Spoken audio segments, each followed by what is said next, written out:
it's Van Marmalade, and you're watching the Comics-Related Madness Network. Uh-huh. So come get some. CromCon. CromCon. Hey, we want to shout out to our sponsors, Daytona Beach Comic Con. If you are a fan of comic books, if you're a fan of comic book conventions, and if you like meeting comic book creators and getting comics and comic-related stuff, then you need to make your plans to attend Daytona Beach Comic Con. This year's show is September 7th and 8th. Silverline will be there, so you should make your plans to be there too. We'll see you there. If you like comics and find yourself in the Orlando, Florida area, doesn't everyone come to Orlando at some point in time to see the House of Mouse? But when you're here, you need to make it a point to visit Coliseum of Comics, especially the one on East Colonial Drive. They carry Silverline comics, even a limited edition Coliseum of Comics version of our comics.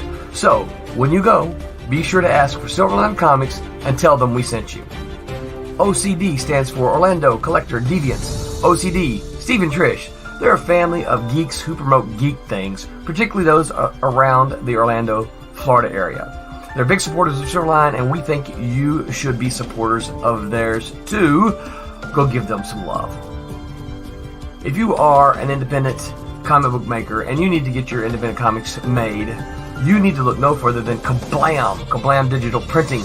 They print our books, and they do a bang-up job. They're not only trusted by Silverline, but many, many independent comic book makers. Head on over to kablam.com and see for yourself just how easy it is to have your comic printed by them. And tell them Silverline sent you. Hi, this is Tim TK, host of That Silverline Show on Tuesday. Join us at 11 p.m. Eastern, 8 p.m. Pacific every Tuesday night as we discuss pop culture and the joys of making comics. Hi, I'm Barb Gilbert, co-host of Silverline's Wednesday Wham. Join us each Wednesday nights as we discuss comics, literature, movies, and anything else that may catch our attention. I'm Roland Mann, and I host Silverline's Silver Sunday. Join me every Sunday at 8 p.m. Eastern as we make mine Silverline.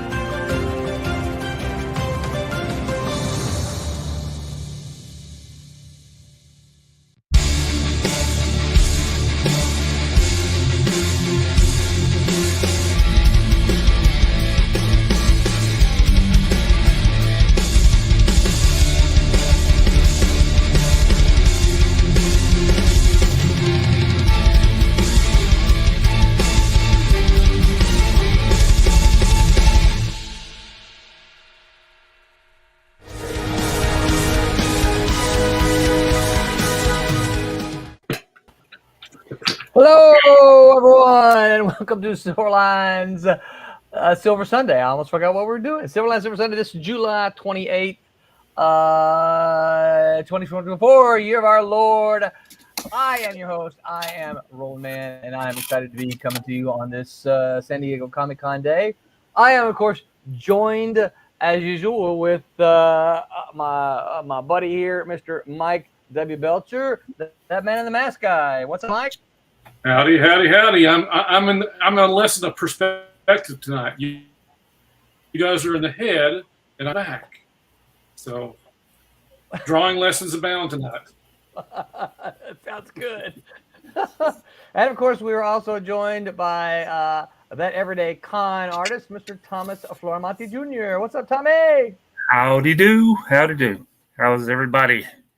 Trying to get my volume turned up here. I can't remember what button to press. Yeah, it usually has a plus sign on it. Oh, it's all of the stuff is set up from when I was on in Mississippi a couple of weeks ago, so everything's all screwed up. So give me a second. Yeah, okay. Well, while you're doing that, I'll go ahead and share here. Let's go remind you guys that we have a campaign going on. We have Divinity. This completes the arc 1 through 4.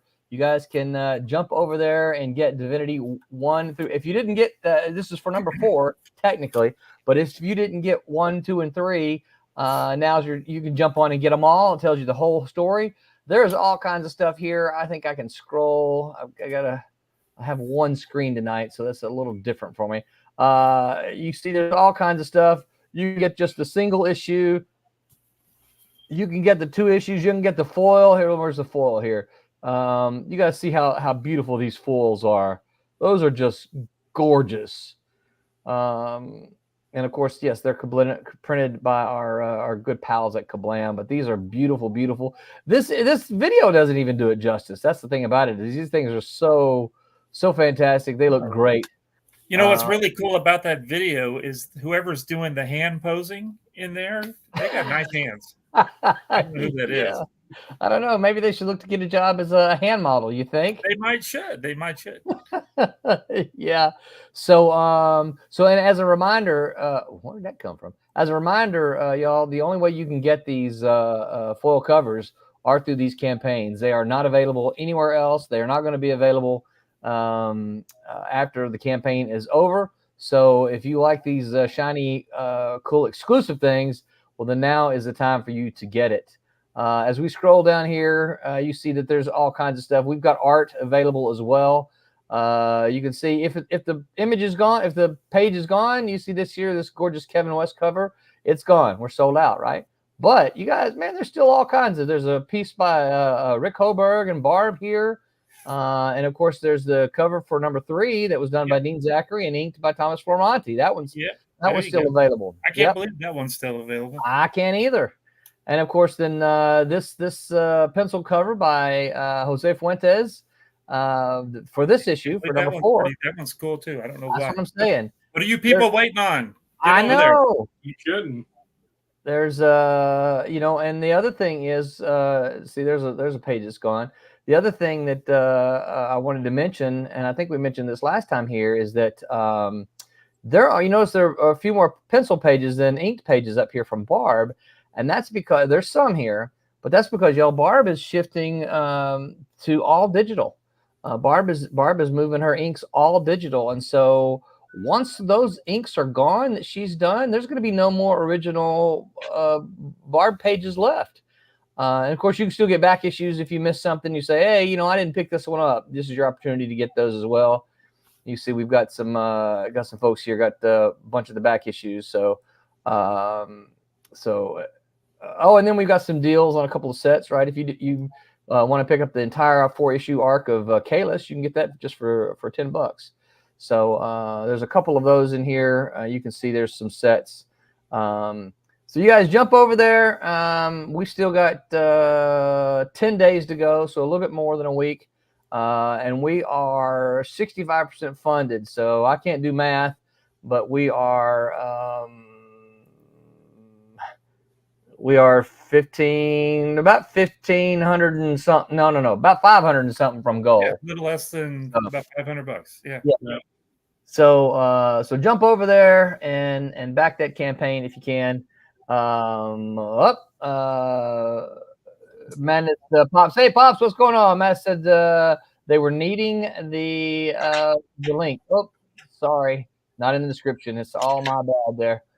So yeah, jump over there, Fund My Comic campaign. Just actually, if you just go to Fund My Comic, Divinity pops up. I think it's top recommended campaigns there. So yeah, it's on the top of the list. Yep, at the top of the list. And Logan says here, Kablam's a great company to work with. Logan, we agree with you. Logan, 100%. Buddy. Oh, somebody Mike knows. All right. Yeah.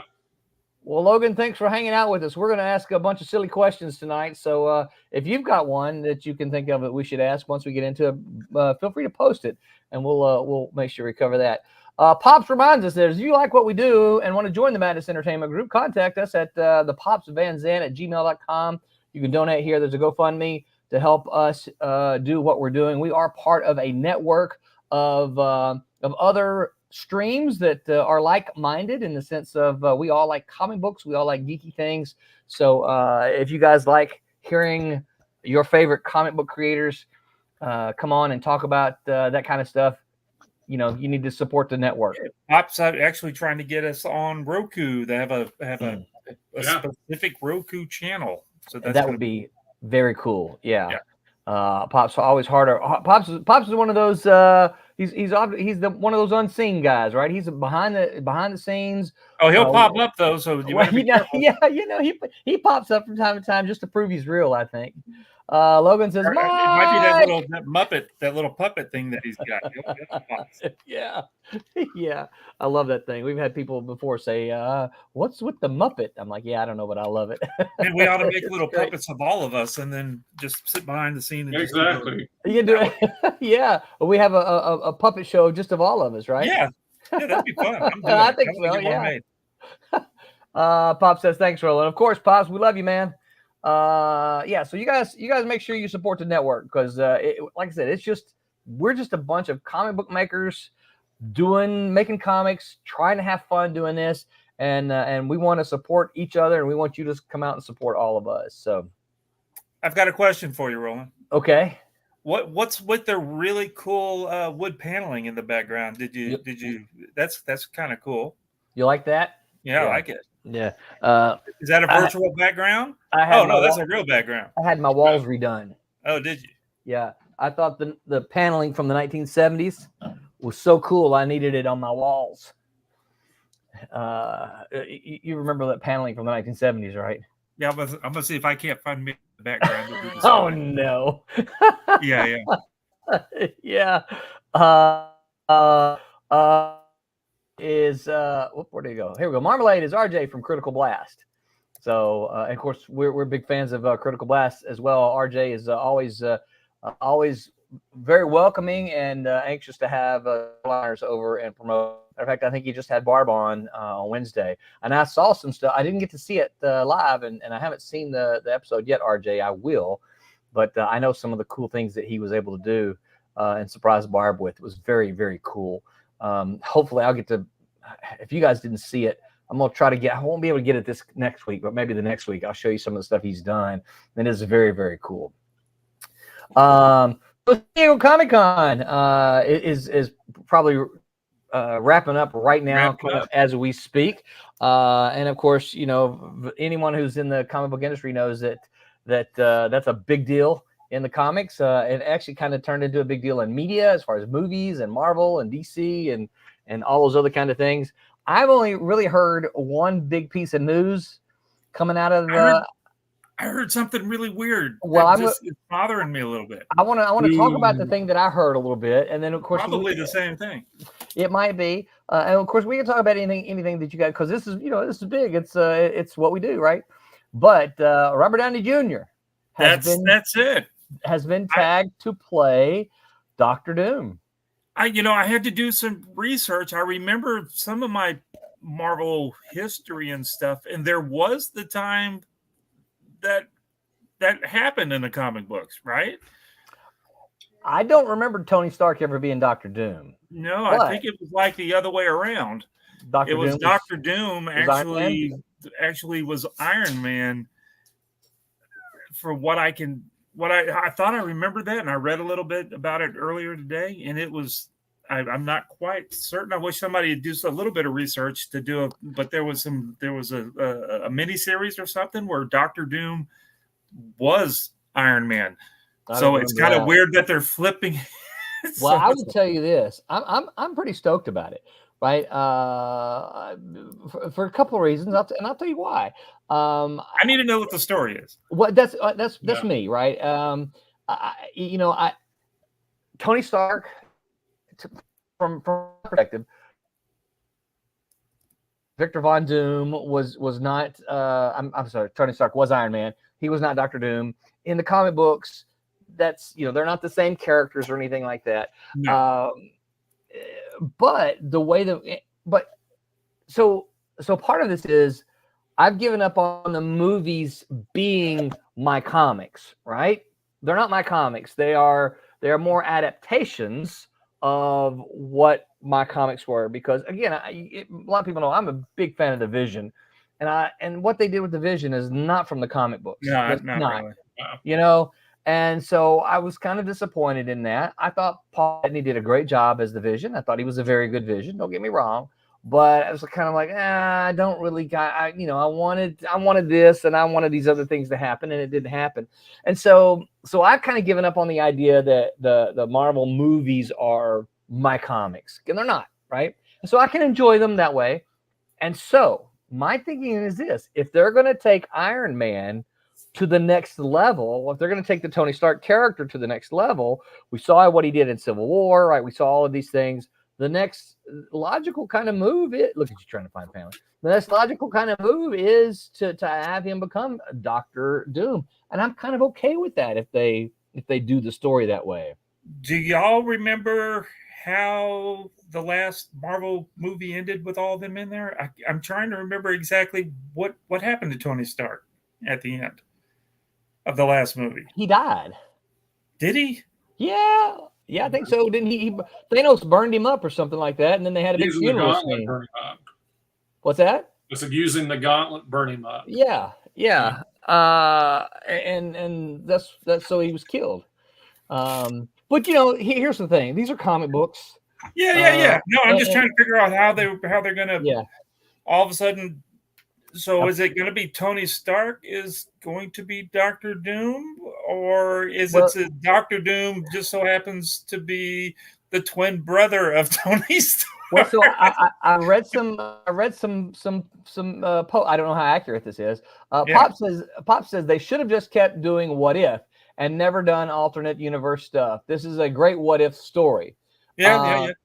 So what I read is that part of the reason they're doing all of this it's not a big multiverse stuff, but part of the reason that they're doing all this multiverse stuff is what we're going to see is this is going to be Tony Stark from an alternate universe who's going to come over as Doctor Doom. But this is also the way that they're going to use this whole multiverse thing to get Tony Stark / Doom here. They're going to get the Fantastic Four introduced, and then they're going to get the X-Men. Basically, they're doing a crisis, is what's happening. And I thought they were working on the Secret Wars thing right now. That's I think that's part of all of what's going to happen. Is that we're gonna see all these alternate universes, right? And then they're going to collect them all together. Now that Marvel owns all the stuff again, right? As Logan says. He got Infinity Gauntleted. Apparently, okay. I need to go back and rewatch it because I just saw that. I saw it yesterday, and then I guess it was yesterday, and then today I did some research, and then we come on the show, and I didn't do enough research. Yeah, well, that was. I know there's all kind, and I'm sure we'll be hearing this week all kind of news coming out of San Diego Comic-Con. But that was the one thing that kind of flew across my radar that I went, "Whoa, what?" Robert Downey Jr. is I've already seen some negatives about it. I'm like, give it a chance. The last that I heard or thought I heard was that Robert Downey Jr. was wanting to not make any more superhero movies, and that was the reason why he asked for Iron Man to get killed or whatever they did to him, and then now he's going to play Doctor Doom. It just seems really weird. I don't know. Well, of money, I'm sure Marvel parked in his house. And this is what I've said before. Everyone has a price. Yeah, but once you hear people say, once all this money is involved in it, is when it starts getting to suck really bad, and people are saying that it's sucking already. So to me, that doesn't sound like a great recipe for us. I don't know. I think he's done a great job as Iron Man. I do too. I love it. And you remember, you and I talked about it before. I don't like Iron Man in the comics, but I love the movie Iron Man. Same way with Thor. I'm not a big Thor fan, but I love the movie Thor because it's just stupid and silly. Because I'm a stupid and silly kind of guy, so it works out great for me. Pop says he heard that he got on stage and said, "I hate you 3000." which that's kind of a smart little move there. We'll see. Yeah. So yeah, that was kind of the big. I'm sure the longer things go, the more we're going to learn about it. But that's been the big thing that I've seen. Well, those mock-up pictures of him look really good. I mean, it looks pretty cool. Yeah, I'm sure it's all just AI art versions of him, but it looks really good. And I'm gonna think too that with him being involved, he's the only thing that my son Brett and I were talking about. The only problem with a character like Doctor Doom is that you expect to see Doctor Doom in his mask 99% of the time.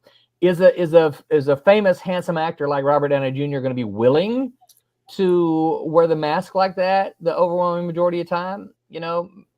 It's kind of like the dude that's playing the Mandalorian guy or whatever. The reason why he's not really doing it that much is because he was in the mask the whole time. So now they're just using his voice. Yeah. And he's not even doing the part anymore. Logan says, I'm too much of a curmudgeon to dig all the mucking around. Leave my childhood alone. Yes. I think so. Get out of my yard. I don't know. You kids quit playing in my yard. Pop says he loves you as Iron Man. He'll hate you as Doom. I don't know. I'm kind of excited about it, just because it's RDJ and he brings excitement to a lot of it, and I think that if you've seen the last couple of Marvel things, they've sucked. They haven't been very good. If we can get back involved in it, maybe the quality will go back up. That's just me thinking a little bit. But I did, because I watched the Marvels. Did either of y'all watch it? Oh, that was pretty bad. No. But Mike that was it was so bad. See, Mike haven't even watched it. He's so disinterested in it. He's not watched it. Well, we watched it. Thought it was terrible, right? We just thought it was horrible. And when I say we, I'm talking about me and BJ, me and my wife BJ. We didn't like it. So, but we didn't see Madam Web. Well, I haven't seen that one because I just didn't care. It just didn't look that interesting to me. What about the Deadpool Wolverine movie? I am excited about that. Nuts! It's I know people that have seen it 2 or 3 times already. Already? My brother's even gone twice. Yeah. Wow. Yeah. And he's not he just likes comic book stuff because of me. He was never a really big fan. Yeah. He thinks it's great. Yeah. No, we'll probably not. Have you gone to see it, Mike? Huh? Have you seen it yet? No, I've got the double whammy of not liking Deadpool, and I can't stand Ryan Reynolds. We put those two together. Deadpool and I can't Ryan do it. We hadn't gone yet. We were supposed to go today, and it didn't work out. I'm not a Deadpool fan, but I do like Ryan Reynolds. But Brett's a Deadpool fan. So we'll probably go see it next week. Probably won't see it this week. Probably see it next week. But yeah. I've heard lots of big thumbs up about it as well. Apparently there's a lot of cameos in there. Really trying to stay away from all that stuff. Yes, same here. My brother is just so nuts, Chuck. I don't think you've ever met Chuck. Have you, Roland? Yeah, my brother Chuck. He keeps sending me these pictures. He goes, "This guy was in it," and I'm like, I know Ant-Man wasn't in the movie. Ant-Man's not in the movie. Quit sending me. And he goes, "Man, the Red Hulk looked really good." And I said, "I don't think the Red Hulk was in the movie." And he goes, "He may have been." And I was like, "Shut up. Quit messing with me. Yeah. Let me go see the movie and then we can talk about it."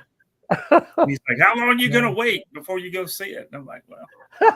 Pop said, talking about Dr. Doom, bet the camera won't be inside this mask. How they used to do with Iron Man to show him. Oh, yeah. That's the other thing is, he's supposed to have a really messed up face.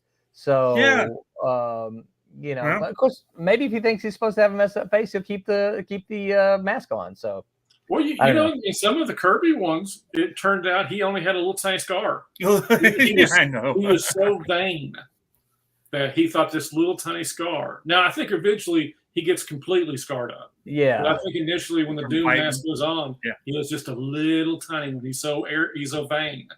I don't remember that. Seen that way. Yeah, I think it was in a very early Fantastic Four story about Doom. Oh, that's pretty funny. I don't recall that. So did you guys hear any other news? Another DC reboot. I mean, up to 11. Another DC reboot? Well, I don't know. They're trying not to call it a reboot, but they're doing an Absolute line, which is their version of the Ultimate Universe. And you've got 7-foot-tall bodybuilder Batman, who's a city engineer and not a rich guy. And Wonder Woman, who's a witch from hell. Oh my gosh. And Superman only gets to Earth in his teens and has no family, no fortress, no anything. But they're true to the character, to the core of the character. Well, they probably got for me. They probably got the same people that wrote the Acolyte to write the new. We haven't seen that yet, but it is on our list to see, but we haven't seen Don't it worry yet. with it. Well, that's kind of what Brett says. It's not even going to be canon. They're going to put it to the back of the closet somewhere and pretend like it never happened. Logan says, I think when he first put on the mask, it seared his whole face. That's kind of what I was. Because it was still hot. He just finished making it. He goes, I wonder how this will look. And he burns himself. He pulls it out of the fire. Oh, let me see what this one is. He's banging on it. The guy that is I've got this hot sword here. I wonder what happens if I touch it to my face. Yeah. Okay, you go to the Mexican place and they bring you the hot fajitas. It's hot. And you go, no, it's not. You go, yes, it is. It's really hot. All right, so tonight we're gonna have a little bit of fun. It was called a random Q&A, but one of the things I decided to do was, and we've never done this on a Sunday, but I know Barb has done it on Wednesday before. So we're gonna do a this or that kind of thing. Instead of random Q&As, it's gonna be a this or that, where you've got to choose one or the other. And of course, instead don't just give here's my choice. Kind of give a little why, right? We talk about it. So I've got up 1, 2, 3, 4, 5, 6, 7, 8, about 10 different websites that has this or that questions, and so I'm just going to, unless you guys got something else, I'm just going to dive in. Oh, by the way, and I don't have images of it. For all of you who order our comics through the comic shops, check out your latest catalog, and you'll find in there Twilight Grim #1. Excellent. Yep, written by R.A. Jones with art from Rob Davis, colors by Mickey Clausen, and letters by this guy right over there. Yeah. Go to your comic shop and tell them to order lots of copies, because you've heard about this cool new company called Silverline, and you want them to support. I want them to support Silverline and put copies on their shelves, because we're going to be around for a little while, and you need to let them know that they got to get on the ground floor. So we're trying to figure out some way to figure out what stores, we can't, I shouldn't say we can't, we could probably pay for it, but we don't have that kind of money.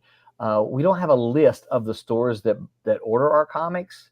We would like to, but if we could find out some way, all these stores that get our comics, we'd like to kind of, reward them somehow, but we don't have the kind of money. Oh, here we go right here. I love this comment here. Scott Wilson said, Man in the Mask is one of my favorite series to read.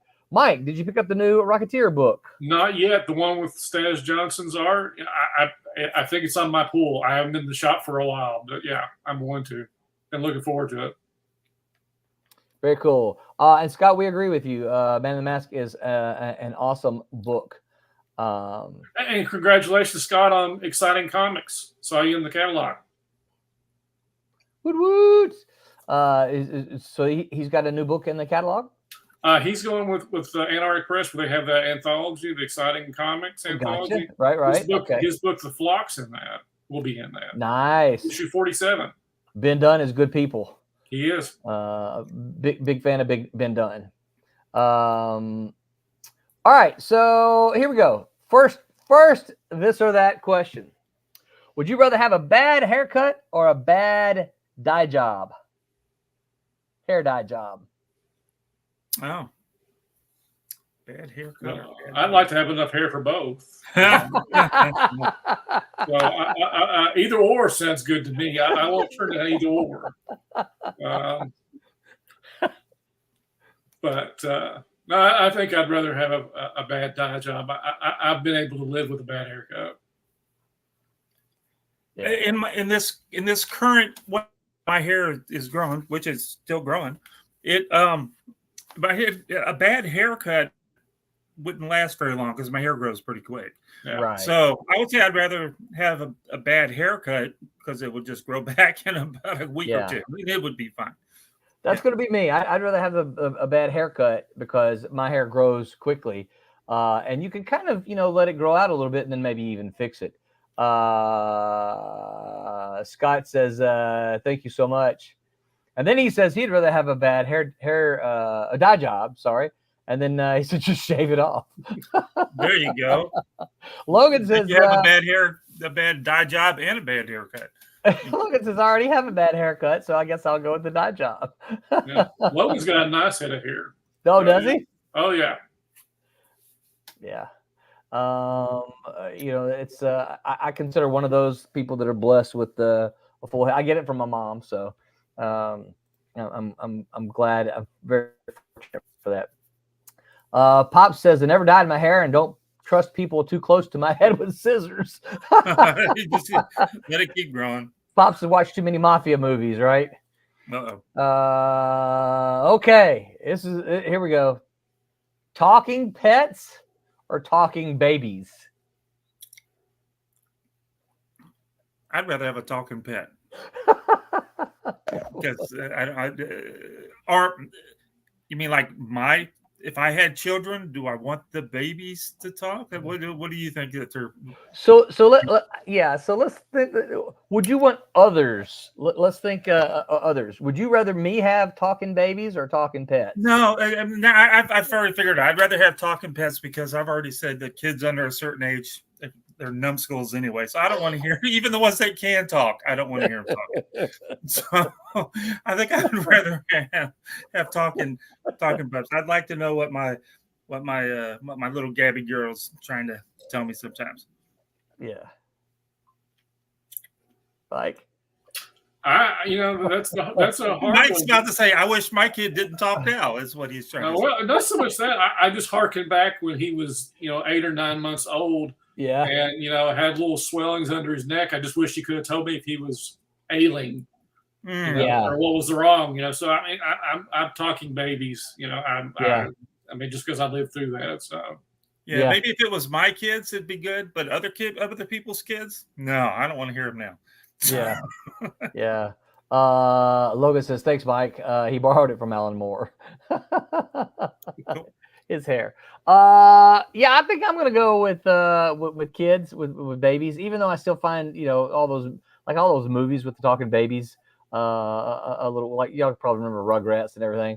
Yeah. All those a little weird, but I also find all the talking animals a little bit weird. And I don't want to come to your house, Tommy, and then have Gabby tell me all the stuff that you're doing. Did you know that Tommy does this? No, shut up. Yeah, she would ramble on too much. Yeah. Yeah. Maybe it's good that the way that it is. The kids don't talk, the babies don't talk, and the animals don't talk. That's probably good. Yeah. I think you're probably right on that. All right, so a couple gaming questions here. PC or console games? Console. I can't PC. I've never been able to game on PC. I do more of the console stuff, but I do like having a really good PC that I can play games on, because to me it's just you can just get so much more stuff, I think. Yeah. I'm gonna go PC as well. I think there's so much the variety of games on the PC for me is so much better. We're on Steam, of course. I think a lot of gamers are on Steam, and I'm a strategy gamer at heart. So consoles don't really have kind of strategy games.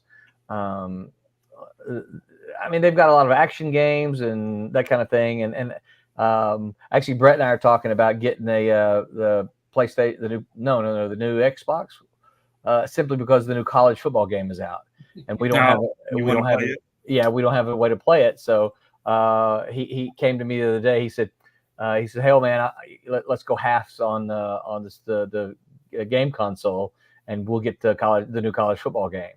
So I think we're gonna do that. But other than that, we played. I'm trying to remember what we played when the kids were younger. We played a game called Worms, in which you each built a little fortress and shot bombs at the other person, trying to kill their worms on tops of their castles and stuff. It's kind of fun. We played some Minecraft, right, when it was first out. We played some racing games, which those were on the console.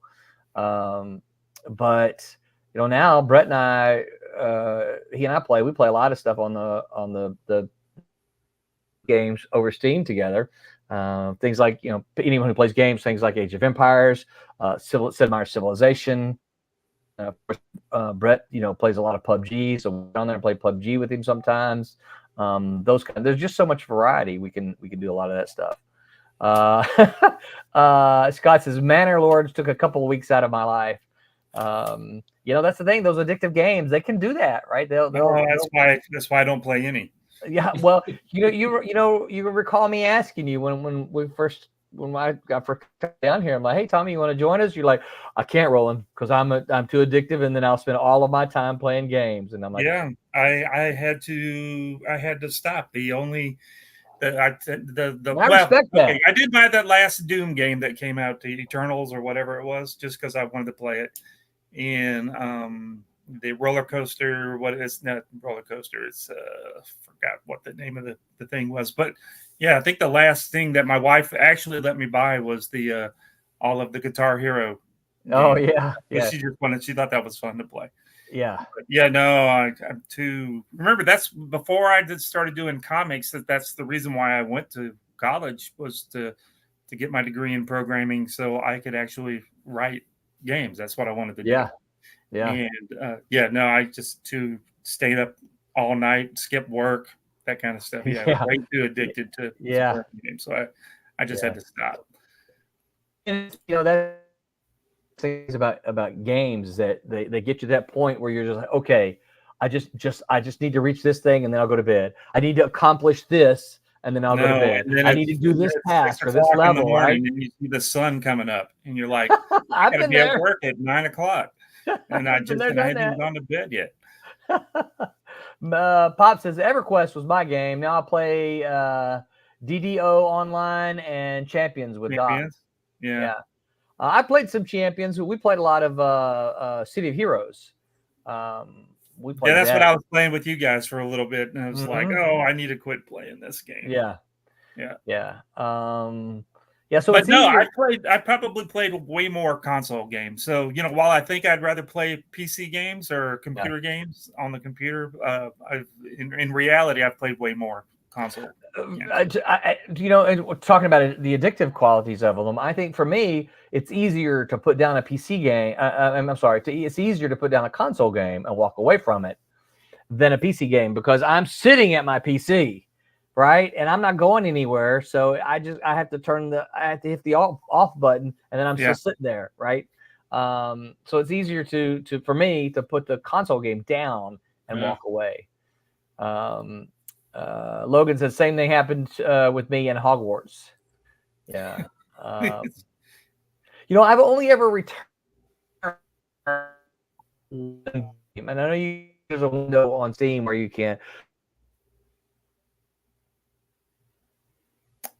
We lost you. It's a good pose, though, Roland. I like it. Looks like he's about to hit a high note.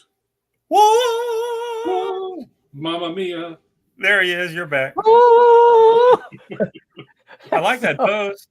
Did you see the pose you were in? I didn't know. What was it? Yeah. Well, it's funny because I'm sitting here talking, and suddenly I saw my little screen go black, and I'm like. And I said, oh, can y'all hear me? And then Mike's screen went black, and then your screen went black. I'm like, okay, no one can hear me now. You should have heard what Mike said about you. Oh, my God. Yeah. So Scott has a comment question for us. Oh, let me get some of these first. Pop says, I do confess to loving Fallout, although I'm not a shooter guy. And then he says we need a screenshot of that. I'm not a big shooter guy either, but I end up playing a lot of those because those are easy to play with. Yeah, they're easy to play with your pals, right? You all jump on, you form a squad, and then you go do something. So those are easy to do with a group, and so I do some of those, although they're not my favorite kind of game. Oh, I know why I'm having problems now. I hear rain. Yeah, I hear rain. So anytime it rains, it messes the internet up. But I hear rain outside the window now. All right, Scott's got a question for us. All right. He says, it's a common question. Who's your favorite artist and writer combo today? Just recently, I got a combo put back together. last week, I think it was Mark Waid and Chris Somney on a Batman and Robin series. That right there was enough to pique, because I don't collect a lot of modern comics, to say the least. Me either. Look at this. I'm a huge Somney fan. I'm a huge Chris Somney fan. So yeah. Well, look at this. I this doesn't often happen, but I gotta call her out. Lolly says, "Amazing professor here. Just wanted to drop in and say hi. Thank you so much. I appreciate those very nice words. Very kind of you to say, and thank you very much for dropping by. Don't forget, you can follow us, right? I would love to have you follow us. Be sure to hit that like and thumbs up and all that kind of stuff. So thank you very much. So yeah, what about you? I'm with you, Mike. I don't read a whole lot of modern Marvel and DC, so I don't have a whole lot of opinions on that. Any other? I see there's some here that make me think, oh yeah, I forgot about that. Any others? Did I interrupt you with this? I think my question was, I got excited because I saw a student post. So, as far as the combos that I know right now, I saw that on some comic news last week or the week before, and it's like again they did some great Daredevil work. And I was and Captain America, and so he, Somney does a Battober every October. He does a Bat Image every day in October. Really? He's been doing it for 4 or 5 years, and it's like, DC, are you stupid? This is the guy you need to have on a Batman book. I would buy this book. But yeah, this is the first time he's ever been on a Batman book for DC. Huh. I mean, it's money in the bank if you ask me. Yeah. And like I said, so it's a buy for me. So yeah, right now, as far as a current guy, that combo is something I'm focusing on right now. As far as older team ups, it's it's a list. Marv Wolfman, George. Right. Yeah. I mean, as far as classics go, I mean, you could go so many different ways. Tommy? I follow books. I don't really follow a particular artist, and I haven't really gone. And I think it's. I say this every time this kind of subject comes up, because we've started Kablam. I see so many comics a day in a week's time. Yeah, it's a 500-600 different 600 comics. So it's like, at some point it's like, I don't even go to the shop anymore, because I just got to get away from, and then I'm working on my books, and then your book, the Silverline books. I just don't want to see other people's books. Yeah. It's a hard question for me. Like every time I see a Star Wars book, whoever's doing it, I'll pick it up for a while, but I couldn't tell you who was working on it, because I just like looking at it. I like Star Wars. Spider-Man stuff, I'll just keep picking those Spider-Man books up, regardless of who's working on them. I couldn't tell you who was working on the last little bit series that I read. It's just because I'm following the characters more than the people that are doing the books. Now I got a lot of friends that do comics, so all of my buddies, but that's not what the question was. Right. Yeah. Pop says for him it's Barron and Shannon. Mike Barron, can't remember Shannon's first name, but I know he's Kelsey Shannon. Yeah, thank you. Barron's worked with. I thought he was going to work again with Jeff Butler there for a while, and I think he's talked to Stephen Butler about doing another Badger thing. Stephen worked with him for a while. And I don't put words in my mouth, but I think I recall Stephen telling me something about that. There's talks going on. And I says this, he's looking forward to that. My buttons are going kind of slow here. Pop says the Nexus Scourge book looks amazing. Yeah, it does. It's good. It's good. I got it. Is it? I hate to say this, but Rude did a Nexus book, and I didn't like that first one he did. I just didn't like it. Looked beautiful, but I'm just like, just doesn't, it's not working for me. And I hate to say that, but Barron's Nexus. I'm so Yeah, happy. yeah, and so I know that the two of them have kind of a split ownership. Kind of, I don't know their intimate details, but I know that Barron can do his Nexus and Rude can do his. Exactly. And I bought Rude's first one. I think he's funding another one right now, but I'm just like, Yeah. I think I'm gonna pass this one up because I didn't like that first one. Logan says anything Mike McNolan writes or draws. There you go. Pop says Criscal Acevedo, Six Gun Gorilla is another perfectly matched writer artist combo. Scott says my favorite artists are Darwin Cook and Neil Adams. There you go. Yep. And of course, both of them are no longer around. Scott says, okay, artists and writers that inspire your work. Okay, that's a good one. I like that because I'm kind of with Mike. I would think if you're asking me combos, all of my examples are going to be from days of yore. I think the Claremont Byrne X-Men, some of the best X-Men ever produced. And I know Jim Lee came along after that. I get that. I hear that. I understand that, right? You don't have to explain it to me, but I still think the Claremont Byrne X-Men is just incredible. Englehart Perez, Avengers, just incredible. It's really what got me hooked. And of course, Mike mentioned Wolfman Perez as well. I think anything the two of them did was amazing.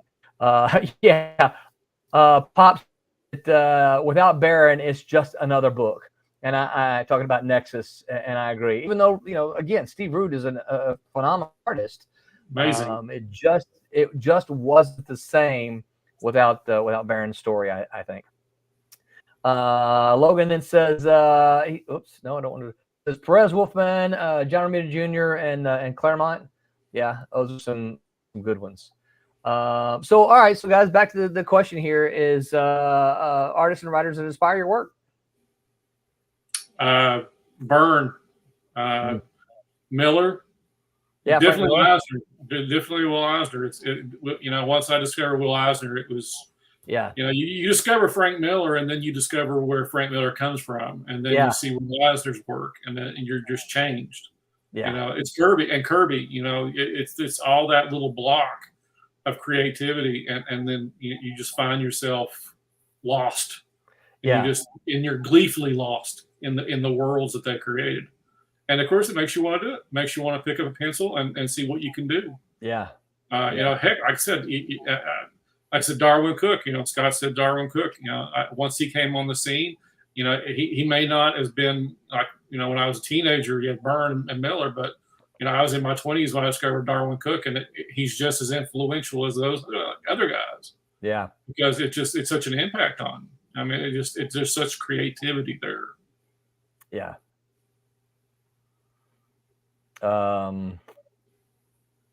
Tommy's already kind of answered this one, hadn't you? Yeah. No. It's for my style of inking. Is it's all of those clean penciler inker guys, like of everybody that did all that Spider-Man stuff. Actually, I was pulling up my phone because I had already made a little notes of my influences, so that way, Roland's laughing because he knows that I don't remember names very well, and so I have written them down. But so that way that Roland can't get me whenever this, like if we ever do a panel or whatever, I always pull this out real quick just so I can refresh because I just don't remember. I'm terrible with names. I'm really bad. But just anybody from the 80s and 90s that had really nice, clean ink style is what I like. And so the people that I've written down, of course, is Randy Emberlin, Joe Rubenstein, Bob McLeod, all those guys that just inked those really solid, clean lines. Those were so people, their pencilers that they had was the Dale Keowns and the Eric Larsons and all those guys, and even from the Mark Bagley type stuff, and the people that have inked Steven and stuff, because it was Steven and Mitch is what helped me get that clean look that I have today. So it's those guys. But I always, of course, I liked all the stuff when I was a kid and things. I didn't really know who was doing what book because, like I said earlier, it was more of the book that I was following rather than the, it was not until I started going to conventions with Roland and Steven and them, like, these are the guys that drew those books that you like. And I'm like, oh, there's those guys. Oh, I didn't know those. People make those. They're still alive, those guys. That's pretty crazy. Yeah. So feel bad answering this one because I don't draw inspiration from a lot of modern writers or artists. I can look at them and I can appreciate some of the stuff they do. Most of the stuff for me, this is me personally, right? So this is no one else's. I don't represent anybody but me. I look through the Marvel stuff and I find it also uninspiring. The current stuff. Yeah, the current stuff. I mean, the current stuff, and I find it so uninspiring. And then I'll see independent stuff, and the artwork, right, will make me go, "Wow, this looks great! It's fantastic, a cool concept or a cool title." And then I'll plop down some money and take it home, and I'll read it, and I'll go, "Man, what a disappointment!" It sounded cool, but the execution was not very good, or maybe the person doesn't know how to tell a story, and so it just was like a nice image book. It was really pretty, but no substance, And I sometimes wonder if there's some of that's where that's from, is that people are inspired by these early 90s image books that look great, but you read them and you go, what the heck was that, right? they're now in the 50-cent box. Right, somewhere. Exactly. Yeah. I think a lot of the problems.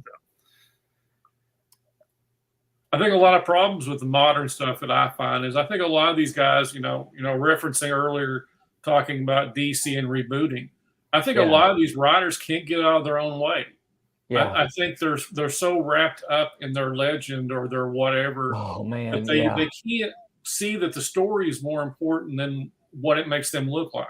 Right. These guys they're comics sales have never been lower. Oh man. But you have this group of writers and creators that wanted to be about them. All the people that we were just talking about, it was a job to them, plus they loved it. Yes. It was their job to put out a monthly comic and be the best it could be.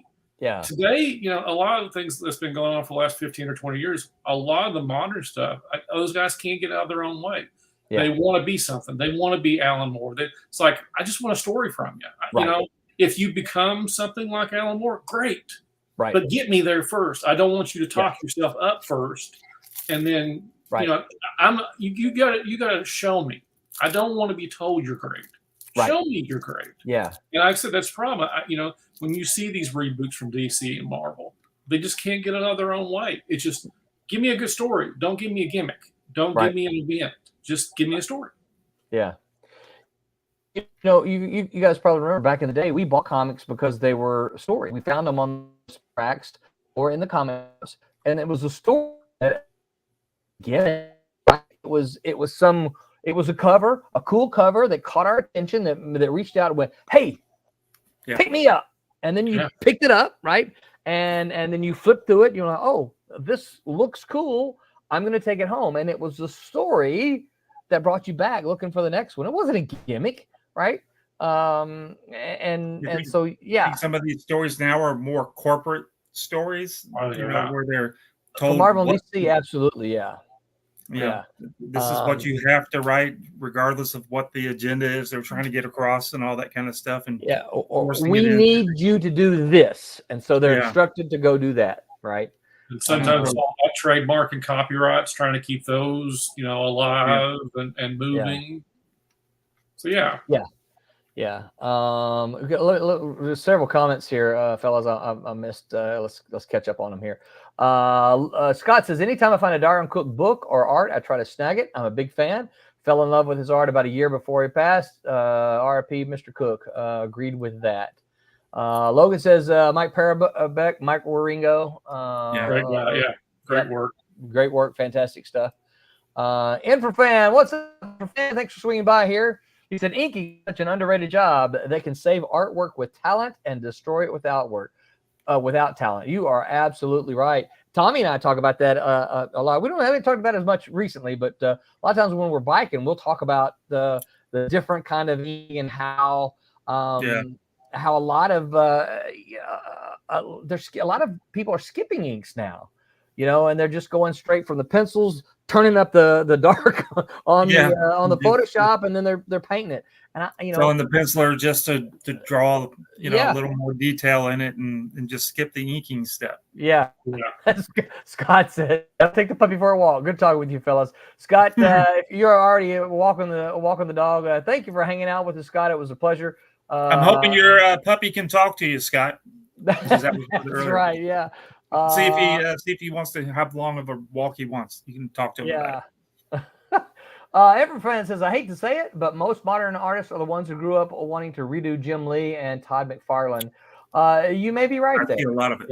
Yeah, you may be right. That may be the case. And the thing about it is, if they can draw like those artists, that's fine, right? Because those are McFarlane and Lee are super talented. But the problem comes with the stories a lot of times. For me, when you're talking about independent comics, right? You can look at a great looking independent comic, but then you read it. I think I've said this on the stream before. It's like I remember picking up one independent comic. I read through the whole thing and realized I didn't know the name of the main character, and so I looked back through it looking for it. Not once was the main character's name mentioned.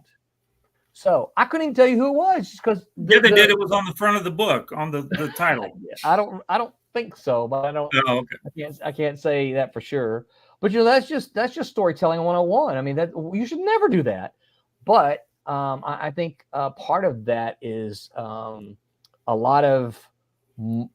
I shouldn't say a lot. That's the writer's fault, right? It is right. It's absolutely 100% the writer's fault. Yeah, and I blame a lot of the poor independent comics on the writers, not the artists, because the writers just don't know how to tell stories, and they put too much on the artists, But it comes from the idea of television. Well, we want to show, don't tell everything. Well, okay, you're not a TV show, you're a comic book. You got to do some of this stuff for your audience, right? A little bit. Yep. Yeah.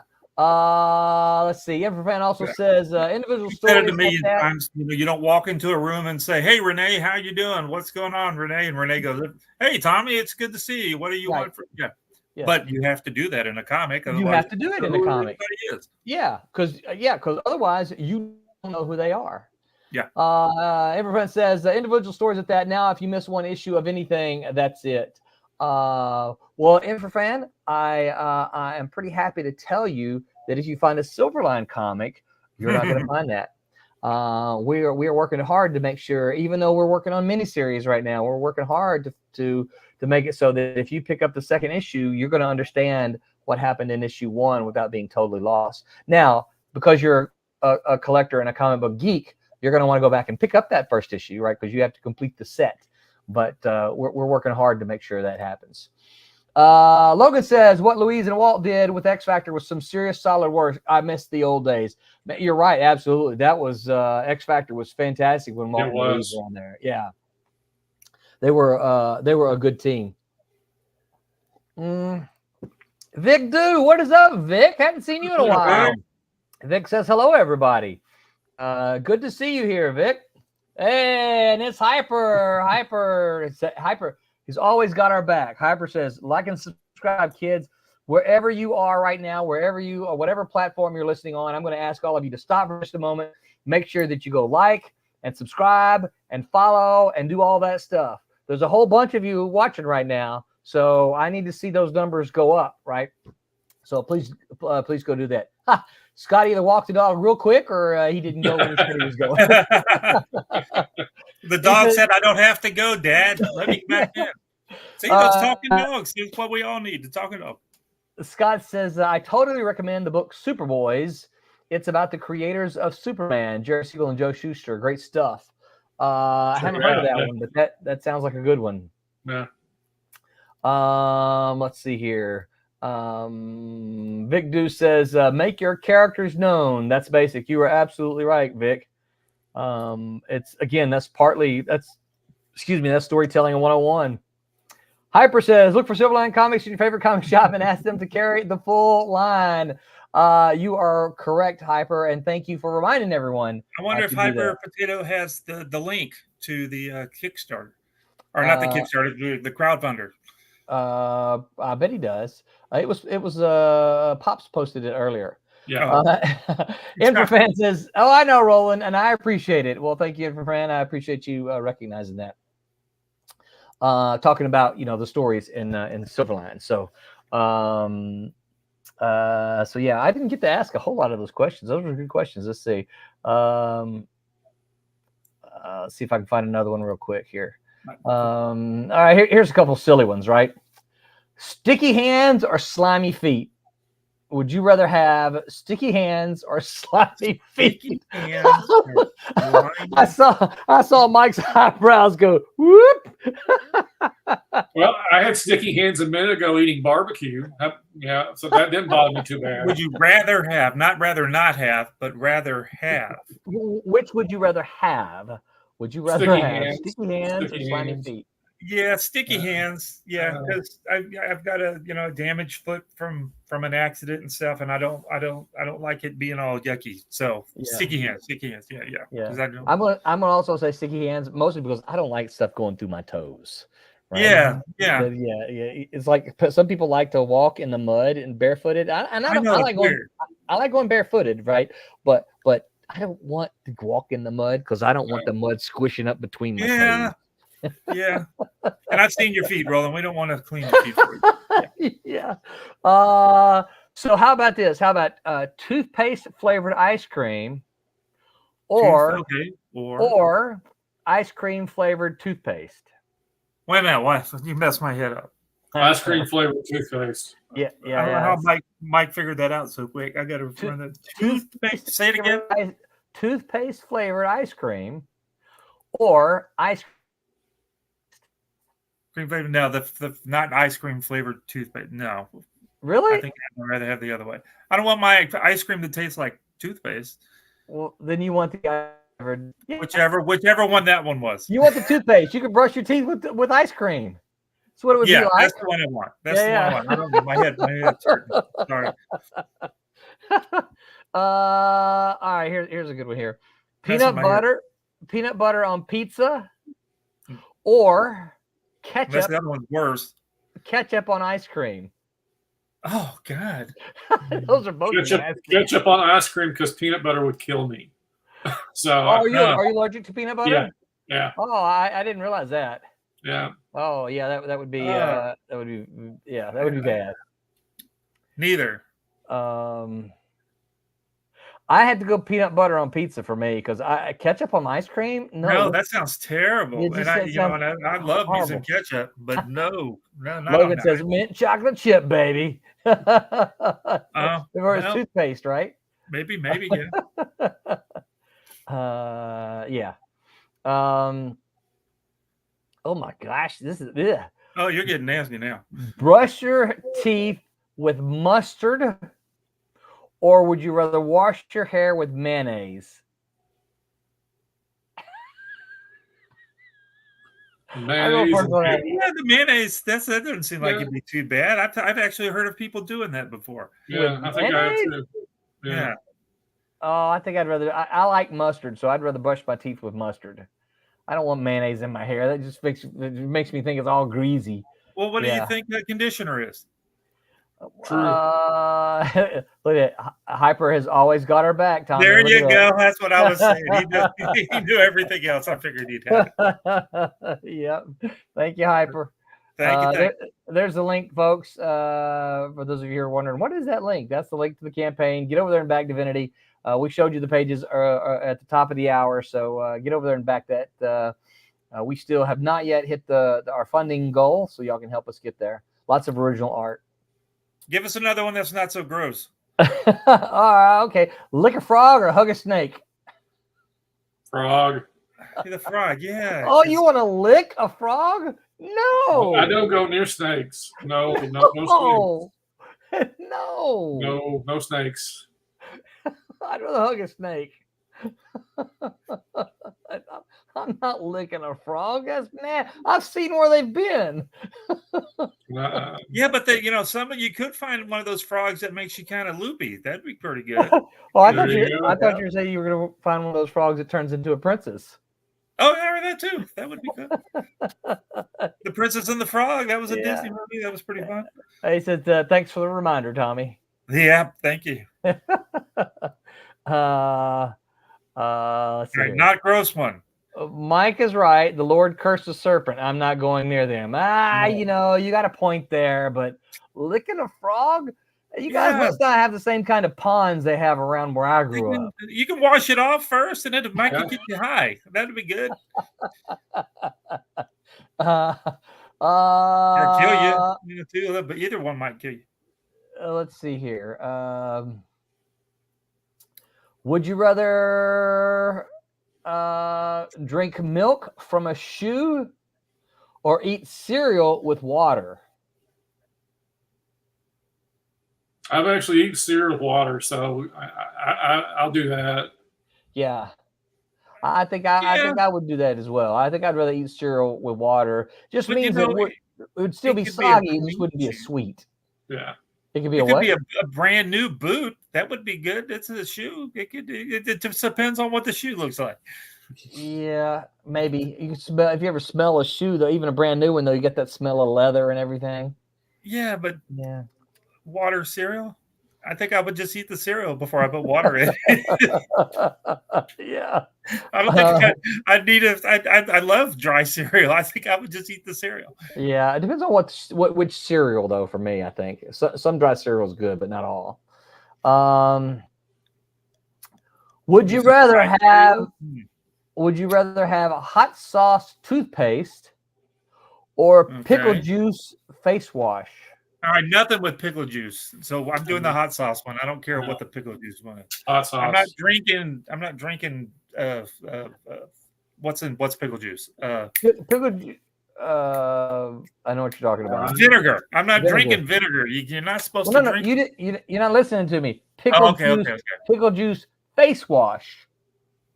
Face wash. So you ain't got to swallow it. You just wash your face in it. Why would you do that? So that you don't brush your teeth with hot sauce. If you had to do one or the other, okay, all right, okay. I should shut up and let you finish the thing. Yeah, I'll do the pickle juice on my face. Oh, that's what I'm doing. I'm doing pickle juice on my face. Mike, you said hot sauce. That's a hot sauce. People that do the pickle juice for cramps and stuff, and it's like you're drinking vinegar. You're not supposed to drink that much vinegar. All right, would you rather have a pig nose or would you rather have rabbit ears? Oh, rabbit ears. I love Bugs Bunny. Yeah. Well, I've already been told I got big ears. So I think is that why you got the hair growing over the side? Hey, look. Part of the reason I used to have long hair as a kid was to cover up my ears. True story. Yep. Of course, this was the 1970s, so long hair was cool. Yeah, I think I'm going to go with the long ears because I could cover it up with some hair. I used to have a mullet at one time. I could do that. I could work it out. And I don't want to pig nose. Yeah, not much you can do with that. That's just yeah. Mike's like you guys are idiots. Let's see. Some of these are just silly. Trampoline for bed or slide? Yes, some of them. What?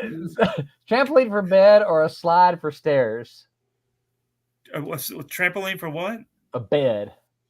A trampoline for or bed or slide for stairs? I like the slide for stairs. That'd be fun. Me too. Yeah. Yeah, I mean, a trampoline for bed, you just got to go and jump on it for a little while, but then you go, your stairs, though, if you could just slide down the stairs every time, that would be cool. Yeah. Yeah.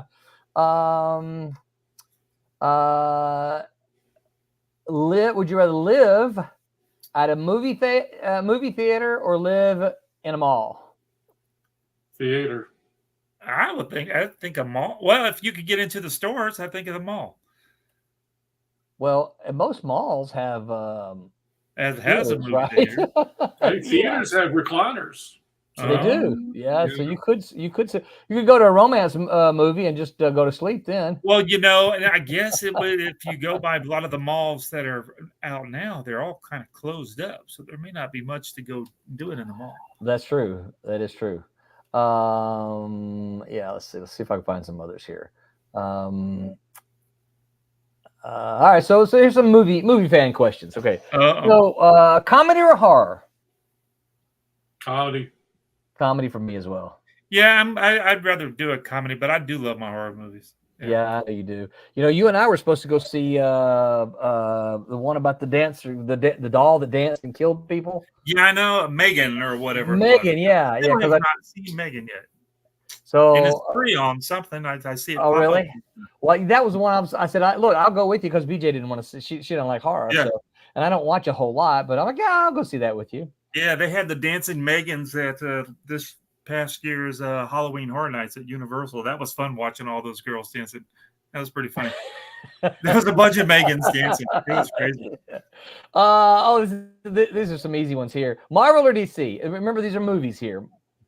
Oh, for movies, Marvel. Yeah, Marvel. I think so too. DC, Wonder Woman, that's been kind of crappy. Yeah. And I think hers was kind of crappy. It's just she was pretty. So yeah, she was. Well, now I did like the first movie. I like the first movie, but yeah, Gal Gadot is easy on the eyes. Absolutely. Aquaman was pretty cool. Yeah. The first one. You know, my problem with the second one is that it felt like the same movie. It did. It's just a continuation. Yeah. Yeah. It's like, okay. I like that Momoa guy. He's pretty cool. Yeah, I do too. I wish he would do a good Marvel movie. Yeah. Someone me. Oh, I think Brett was telling me that. Oh shoot! From Guardians of the Galaxy, the big muscle guy from Guardians. Drax. Yeah, Bautista has been. Apparently, they're talking to him about playing a role in the DC movie. Yeah, I think did he say Lobo? I think he said Lobo. Yeah, he's a pretty good actor. You know, it's crazy, but he's turned out to be a pretty good guy. Kind of like The Rock's a fairly decent actor. I think so too. I think he gets a lot of shade tossed at him, but I enjoy. I enjoy The Rock. He doesn't kind of play the same stuff over and over, but it's still he's not terrible. All right, how about this one? Animated or live action? Animated. I'm a both. Yeah, I'm a both. I love if it's traditional animation where it's hand drawn, that kind of stuff, but they don't make a whole lot of that anymore. The 3D animated stuff's like, it's kind of cool. Yeah, but but it looks like a computer made it. Yeah. Yesterday, a lot of it's great, but yesterday, Me TV Tunes had an all day of Bugs Bunny. It was 24 hours of Bugs Bunny. Now, did I sit through all of it? No, but I sure enjoyed what I watched. I know. What? So the question: was it the uncensored Bugs Bunny? Nothing. I didn't see anything that I thought was, that they cut, or it was. Yeah. There's not a lot of politically incorrect in Bugs Bunny. That's just, it's just average humor. No, I listen. I'm not disagreeing with you, but they have chopped some of that stuff off because I definitely chopped some of them. Yeah, some of the gun stuff and that kind of thing. When Bugs was cross dressing and all that kind of stuff. Yes, that was full effect. I didn't see anything that was covering that. Oh, that's good. That's because those are so funny. They were funny. Hilarious. I tell people to this day, what little bit about classical music I know, I learned from Bugs Bunny. Bugs Bunny. Absolutely. I still, every time I hear, I think it's the Barber of Seville, I see Bugs Bunny, massaging the bald-headed dude, right? Come in for a chop. Let me hit your mop. Da da da da da da da da. We're pretty sad. We are. We know it's good.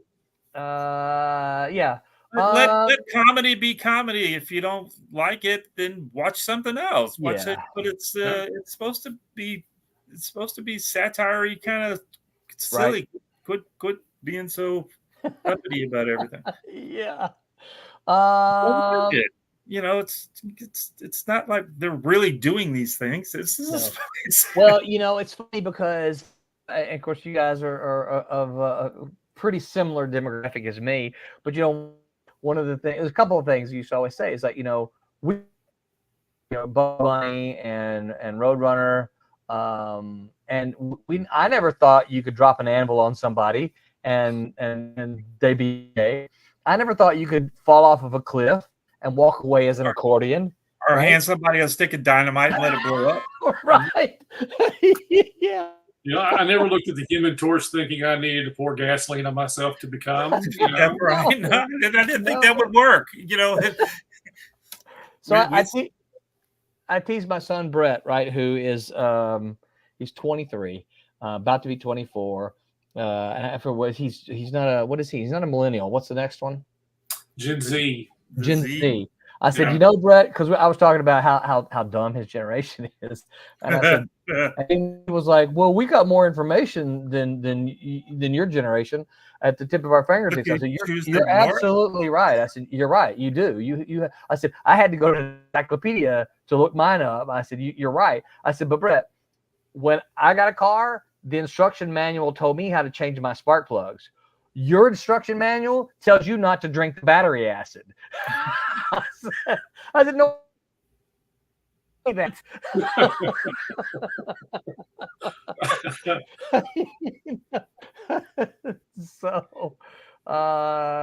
So yeah. We're fixing to get ourselves in trouble by. I know. I hope not. So I'm not sure that we have too many in Brett's demographic. If you're in that demographic, pipe up and say hello. I don't think we have too many watching us live anyway in that demographic. I think other than Vic, we're safe. Yeah, Vic. Yeah, Vic. I'm talking about you, Vic. But I think Vic would. We've seen Vic on here enough to know that he probably agrees with us. That would be my guess. All right. So what about this one? Science fiction or fantasy? Science fiction. I'm going to go science fiction too. I like fantasy, but I prefer spaceships to unicorns. Yeah. Okay, if that was the question, yes, yeah, I would prefer that. But you know, I still like my Star Wars fantasy, fantasy fiction. Is that what it would be called? Well, you know, that's funny because Brett and I got into this conversation just yesterday, talking about what makes science fiction, right? Is because we're talking about, you know, what's science fiction, what is fantasy, and there is a category called science fantasy, in which a lot of the stuff in the sci-fi is not necessarily hard science, right? Like Star Wars, right? Of course, I told him, I said, you know, back in our day when it came out, we still called it science fiction, but we called it space opera. You know, right. It was space opera, science fiction, not science fantasy. What do y'all think about that? No, I think that's what it is. I like both. I like my Star Trek and I like my Star Wars. I know that they're two different kind of science fiction stuff, but I prefer both of those over The Hobbit. But I love The Hobbit. But if I had to pick, I would pick the sci-fi with, you know, if it's straight to sci-fi where the computer's a real computer, or the sci-fi where the computer's just this fake AI robot that's walking around that can't exist, and it's just kind of. So for me, the big difference comes, I think, in magic. Once you start, I can deal with some fantasy, but once you start getting all the magic involved, I'm like, yeah, you lose me a little bit there, because it's hard for me to go with that. I realize that all fantasy does this, but it's kind of hard for me to go with the abracadabra, expecto rainus, boom, you have long hair. Instead, science fiction implants. Now I have long hair. I prefer kind of the science fiction. Sorry, Mike, I'm not. It's not a stab at your hair. I prefer.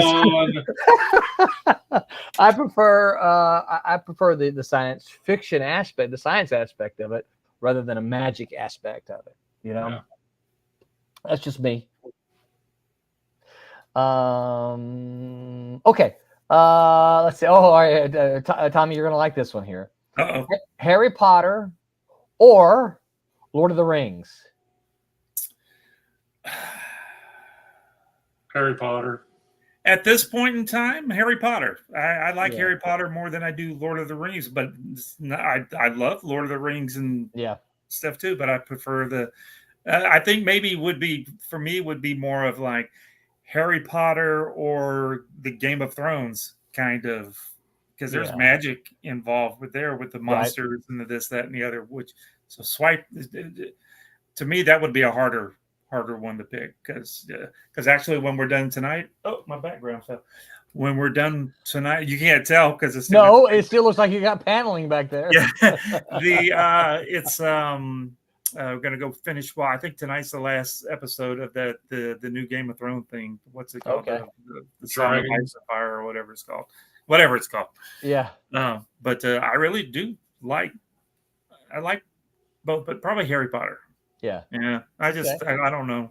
Maybe it's because Renee likes it so much, and whenever I can get her involved with stuff that I like, I'll just keep going with it. Yeah. Yeah. Lord of the Rings for me. I like the. Yeah, you don't like Harry Potter. I'm not a big Harry Potter fan. No. I knew you were going to say that. I'm not a Harry Potter hater. Yeah, you do. Every time we talk about it, you say how much you hate it. And full confession for all of those, I only read books.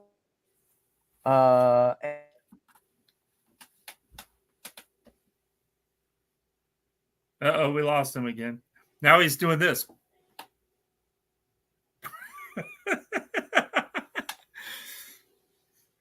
So, Mike, which of the Harry Potter books did you like the best? I like the first one the best. I enjoyed that one. As far as just the introduction of the universe and introduced, the whole thing, the premise, I thought it was pretty good. I guess a better question would be the books or the movies? The books. Oh, yeah. You talking about for Harry Potter? Nothing wrong with much more than I like about the books, as far as what I like when I read something. Mm-hmm. Yeah, as far as the information I like to get. Yeah, I think that's pretty common. I don't know how much of before I ended y'all heard. I've only read the first Harry Potter book, and I didn't read the rest of them. I've seen all the movies and enjoyed all of them, but the one that has all the whining in it. They did a lot of that. The big camping adventure one, like it was the half of one, right? Where they split it in half. Yeah. One. Seven. Yeah. Not 8. Not the final. It was a Deathly Hallows Part 1 or whatever. Yeah. I call it Harry Potter's big boring story camping adventure. That did drag on. Yeah. But I enjoyed all the other movies. I thought they were fine.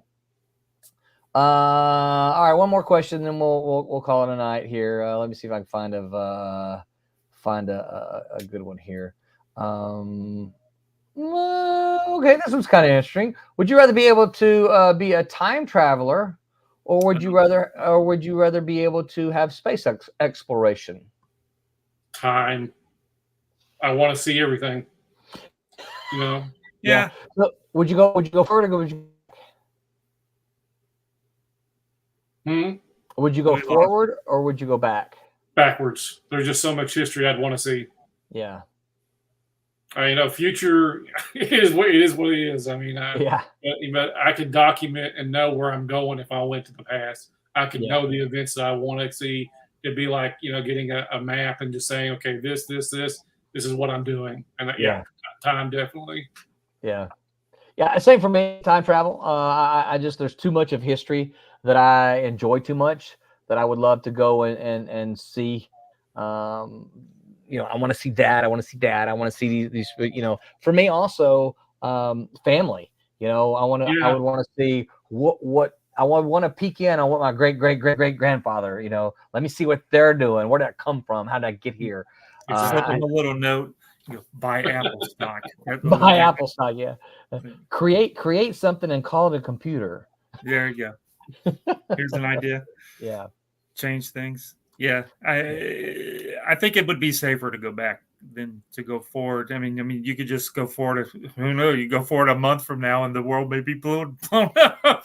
Yeah, that was short. I had the power to time travel, and I just died immediately. That's not cool.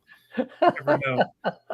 At least if you went back, you probably could pick some place that's not going to have a building where you appear by accident. You try and time travel into a wall. I found the end of the world. That's right. There it is. It's over. Yeah. What can you? I guess it would depend on what you want to accomplish from it. Yeah. Right. I guess that would be more. Yeah. Yeah. Well, and I think space exploration. I'm incredibly interested in that, of course, but I think it's just a big emptiness. That's me. I know all these people are like, "Oh, it's so big, there has to be life." I don't think so. I just don't like the idea of being stuck out there. I love the idea of doing it, but I just don't like the idea of being stuck out there. It's the same. I know this is not the same thing, but it's all the I got a scuba license and all that kind of stuff, and talk to people about cave diving and stuff, and I'm not gonna go into a cave where I get stuck. Yeah. That's when I have very few fears, as you know, with all the stupid biking stuff that we being I know. Where I can't get out of. Not something, for whatever reason, things that I have an idea about being I can't get out of. Yeah. Right. Yeah. I just talk too much about my internal terrors. Sorry. Yeah. Everybody's making notes. Tommy is afraid of getting stuck. That's right. Getting stuck somewhere in something that he can't get out of. Not going to be cutting your arm off anytime soon, right? Yeah. Oh, man. Yeah. Yeah. All right. Well, that'll be our last question. Anything else, guys? Any other bit of news or anything you guys want to? Yeah, we got the current the current Kickstarter. If I keep saying that, but I got to put a note up here. It's not the current crowdfunding thing got shipped, right?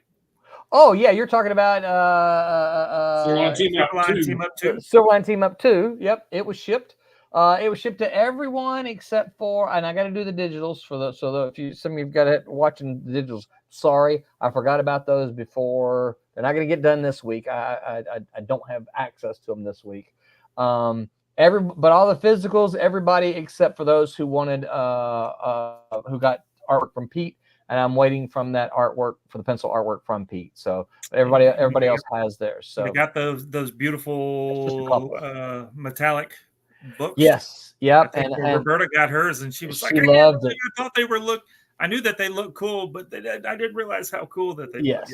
Yeah. And it is true. You gotta see them. That's why I love that we got the video, but they're just hard to see, hard to appreciate how good they are until you can actually see it and hold it in your hands. Yeah, I think we finally got the material to do the metallics the way that we want to do. Yeah, they're looking really good. Yeah. And when Tommy says he means Kablam. So, those Kablam people, whoever those guys are. They look fantastic though. So yeah, absolutely. So everybody but a couple of you for the Silverline Team Up should be, if you don't have them already, you should be receiving them real soon. So we'd love to see we'd love to hear what you guys think about it. I know that we're pretty excited I'm excited about it. I know Tommy was excited about it. Roberta was, Pete was. Yeah. So we would sure love to hear your opinion. Mike actually did I think I said thank you, Mike. If I didn't, thank you. A nice little promotion in the Millerton Gazette. So that was very nice to see. Well, thank you. I appreciate it. it's a fun kind of comic for me. It's the fun kind of story that I like to read, and that's what I'm also trying to do in what we do. So, that's the answer to my question that you asked me. My writer penciler thing is Man in Clinton. Yeah, okay, cool. I'll take that. How do you do that? I don't know. I don't do that because I'll take that. I have a daughter, so so I'll do that. She needs to teach us how to do that, right? Because otherwise we look really stupid. Right. Yeah. All right then. So yeah. So also don't forget we do have the Divinity campaign going on. Yep. You guys jump over there and take a peek at it. You know, I know a lot of folks have told me, a lot of our backers have told me that the funds are tight, but you know, maybe if you've been a backer before and you hadn't backed this one, maybe skip a Big Mac meal this week and get the digital so that you can still help us out, help us reach our goal, and you can still help us reach funding. And you know, you're probably going to do yourself some favors by skipping the Big Mac anyway. So get on over there, and at least you can do is share it, tell others about it, tell others how what you think of Silverline in the past, of the books that you've read, and encourage them to give us a shot. Okay, on Tuesday, excuse me, that Silverline show on Tuesday, the crew is going to talk about they're here to help you learn how to decipher which genres you are naturally drawn to, and what you should explore to help grow your skills. Which genre of comic should you create? That is Tuesday at 8 p.m. Pacific. That's 11 p.m. Eastern time. On Wednesday, the Wednesday Whammers are going to have a special guest, Derek Robinson. You probably know the guy's name from being the co-creator of The Boys, which is on the Amazon, and he's also apparently the co-executive producer of The Boys. And those of you who are into comics recognize Derek's name from doing some Nightman. He also did a whole bunch of other comic books, but you know, Nightman's the Ultraverse. So, and he was also the artist for Transmetropolitan with Warren Ellis there. So join the Wednesday Whammers. That's Wednesday, 8 p.m. Eastern time. I don't know what Pacific time that is. So. And then next week, we're going to have a Divinity closeout party. Barb is going to join us as we are in the final couple of days of Divinity.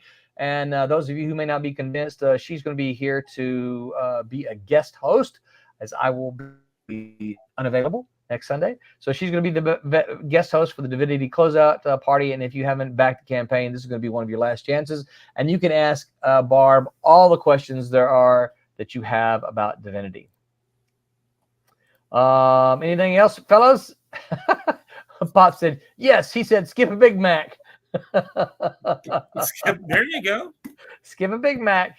Skip a Big Mac and back the campaign. Absolutely. Pops, that's going to be a new short. Skip a Big Mac, back the campaign. All right. Anything else, fellas? No, I think so. All right. So. Well, I don't have my wristband here, but you guys remember what we do. Remember to make mine. Spill your drink on your laptop. And he didn't press the button because he's frozen again.